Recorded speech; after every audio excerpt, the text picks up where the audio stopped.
The wonderful thing about being in China and the wonderful thing about the Chinese culture is that they're very welcoming. I would get invited to people's homes, teachers' homes and students' homes. I was living there full time. We had the same power outages. We had the same cold showers. We had the same, the same food on the street. I missed my jianbing.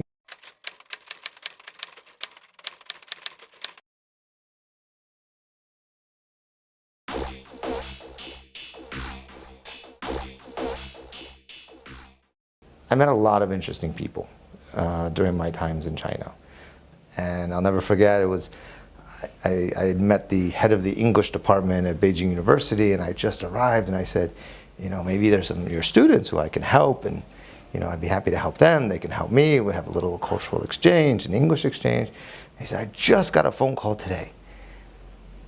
Somebody from outside the university wants to hire a private tutor, and they want to hire an American to help teach them English. And I said, okay, that sounds great. They'll pay you, salary and so forth. And I said, okay. And we were in an event where there were other Chinese students standing around us. And she said the name of the person. She said, Liu Xiaoqing. I was like, okay, that sounds great. Never heard of the person before. And the Chinese students were standing in awe about Liu Xiaoqing, Liu Xiaoqing. I was like, who? And then I quickly learned about Wu Zetian. I quickly learned about all of her movies, and I was very fortunate to sort of have that initial introduction into China. When I was there, making friends with Chinese, I think just was somewhat natural. I'm a very friendly, open person, and I just wanted to learn. I wanted to learn more. I wanted to learn more. Back then bicycles were much more popular than they are today, and I became very close friends with the bicycle repairman, if you will, right outside the school. And we became very good friends, and he really wanted to teach me Chinese. I'll never forget, there was this one day we ended up having lunch together. We were just having over a bowl of noodles, and I couldn't say the word hot. Hot in Chinese is not the easiest word for foreigners to say. Now, fortunately, I think I've got a better handle on it. But back then it was it's a very difficult word for many Westerners to really grasp. And he sat with me for an hour, literally back and forth in this small restaurant in the middle, right on a side street, and just going back and forth, and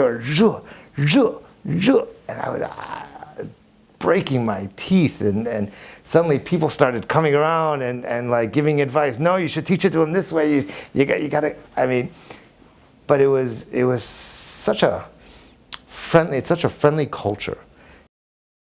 In China, everybody calls everybody, 张大哥, 老姐, 妹妹, 阿姨. I actually called my Chinese martial arts professor, or coach, and Gandia and father.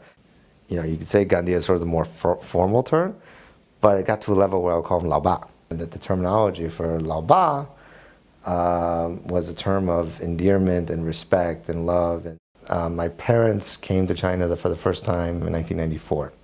My mother caught it. She picked up on it. And she said to me, are you calling Professor Lee your father?